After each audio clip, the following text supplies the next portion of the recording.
back to the CAMMVets Radio Report on WVOX AM 1460, heard around the world on WVOX.com. Now, a quick story about the defense spending bill. Chairman of the Senate Armed Service Committee, that's our friend Senator Jack Reed from Rhode Island, West Point alum, said he's confident that lawmakers will be able to finish work on the annual defense authorization bill by the end of the year, despite along with the challenges overcome. I remember Now, John last saying week on it. Tuesday, I think lawmakers Alex voted might have in said for it too. debating But the he's authorization bill. The House something passed wrong a with draft him. of the $817 billion in defense spending. The House passed a draft legislation in July. Two versions contain some significant differences, including different spending targets for the military, both far above the roughly $770 billion defense budget proposed by the White House. Senators adopted 75 controversial amendments to their bill draft in Tuesday's work, including adding authorization legislation for the Coast Guard. That Coast Guard bill includes additional $841 million for a third Coast Guard icebreaker. They need it. They can use it. Yeah. You know why they need it? Because they need one for the Atlantic, one for the Pacific, and one to be in maintenance and training. And also, Reed indicated that components of the Taiwan Policy Act, which was put forth by the Senate Foreign Relations Committee Chairman Senator Bob Menendez of New Jersey, that Taiwan Policy Act is a $6.5 billion military aid package for Taiwan. That could be included in this defense spending bill too, so we'll have to keep an eye on if they pass that and what's happening there. And we have actually our Arlington project in the House version of the National Defense Authorization Act for the second year. It got approved last year, but Arlington needs another message, and we're working right now on getting it into the Senate bill you just described. What happens is there's 2,000 pages of amendments to these bills, like 1,500 projects, some small, some a little, but they're important to somebody. And what happens is there's a process to sift what's going to stay in and what's going to go out.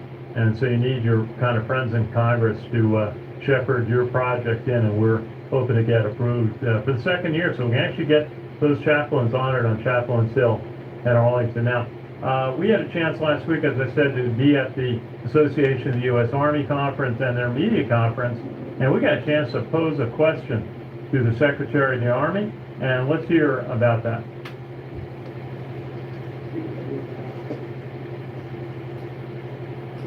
Thank you. Ken Kreitzer, Cammvetsmedia, WVOX, North Shell, New York.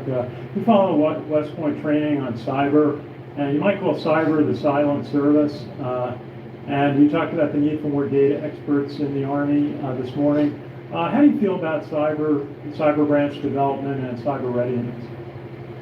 The Army has really been a leader, frankly, in the cyber domain. We were, I think, the first service to really get going with our cyber warriors, and Army Cyber Command is just doing some great things.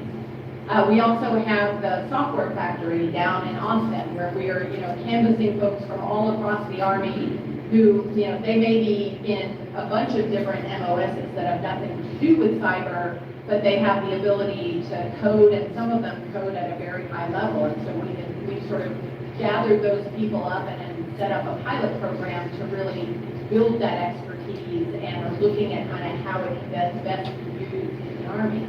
As an example of, I think, the tremendous things that the Army is doing in terms of cyber and coding, again, when I was over in Germany, I ran into a captain who had gotten a master's degree from Carnegie Mellon under the Army, and was doing, was writing code right there and then that was doing immediate operational things. And I think that's the kind of thing we're looking to do more, and I'm sure the chief will want to expand on that. I think when we take a look at our sources of commission, whether it's West Point ROTC, cyber is one of the top branches. You've heard, if you want to be a cyber officer in the United States Army, you've got to finish at the top of your class as far as whatever. I think this one's going to play all the way through. The Secretary said that we have a lot of young men and women out there that code at a very high level.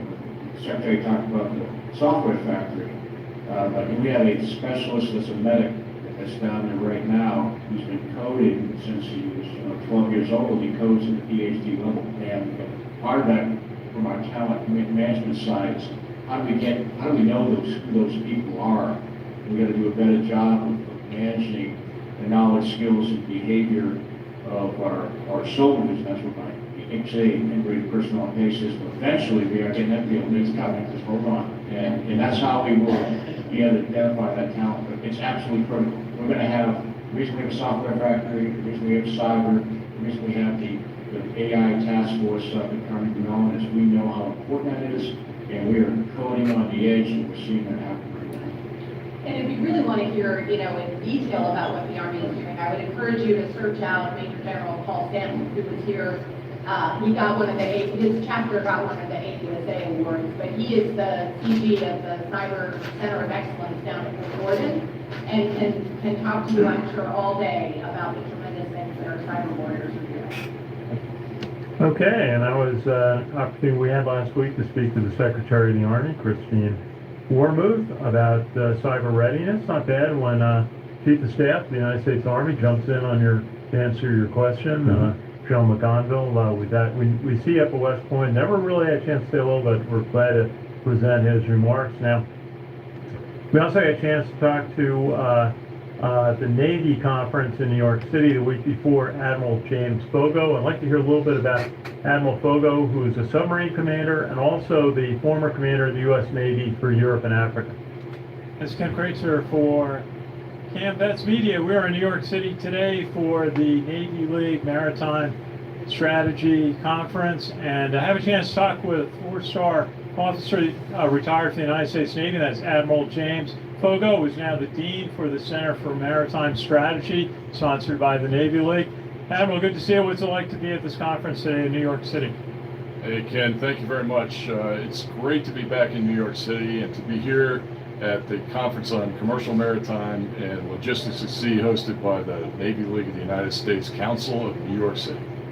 And you talked a little bit this morning about the major naval exercises conducted with NATO allies in 2018 that you were leader on, Trident Juncture, and then also the one in the Pacific this year, RIMPAC, and the importance of working with our allies and practicing the logistics of serving a large number of U.S. military NATO forces positioned forward. Absolutely. So, as we talked about this morning, I had the benefit of being the commander of Exercise Trident Juncture, a simulated attack on a NATO ally, Norway. We moved 50,000 soldiers, sailors, airmen, and Marines, 70 ships, 265 aircraft, and 10,000 tanks and rolling vehicles in 30 days. We moved 7 brigades in 30 days. It became obvious to me then, Ken, that logistics was the 6th domain of warfare. Now, my friend Admiral Aquilino just held RIMPAC, the Pacific Rim of the Ocean exercise, out in the Pacific. It was one of the biggest and best ever.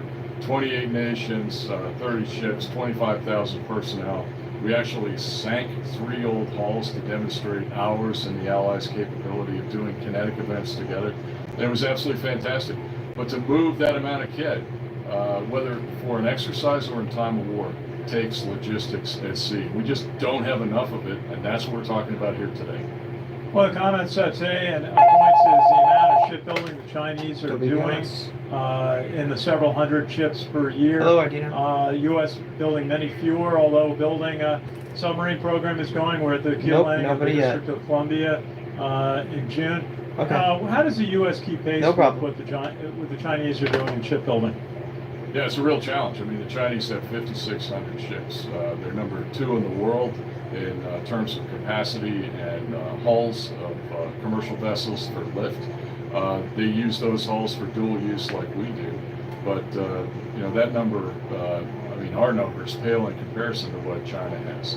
So we got about 125 combat logistics force ships and military sealift command.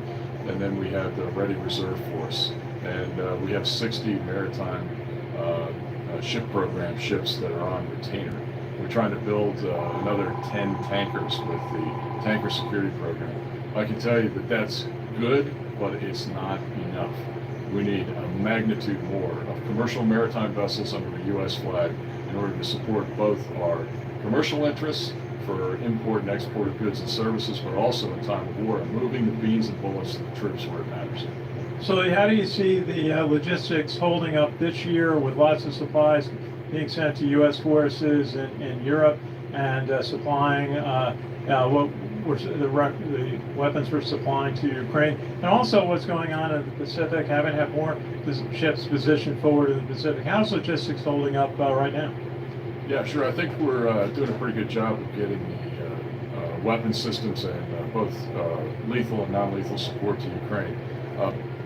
Okay, that's Admiral James Foggo at the Navy League of the United States, and we have that all. You can look on our WVX, please YouTube hold. page. Check. You've been listening to the CAMMVets Radio Report on WVX 846 here around the world on WVX.com. We thank today's special guest, Christine Wormuth, Secretary of the Army, General James McConville, Chief of Staff of the Army, and Admiral James Foggo from the Navy. Remember to check our Facebook pages, Sons of the American Radio Report, Seafarers page, Ariana Basketball Report page, and the West Point Football Report page. And until next week, remember to thank a veteran. America's great community radio station, continuing the legacy of Bill O'Shaughnessy. Thank you, Luis. I'm gonna go get the readings.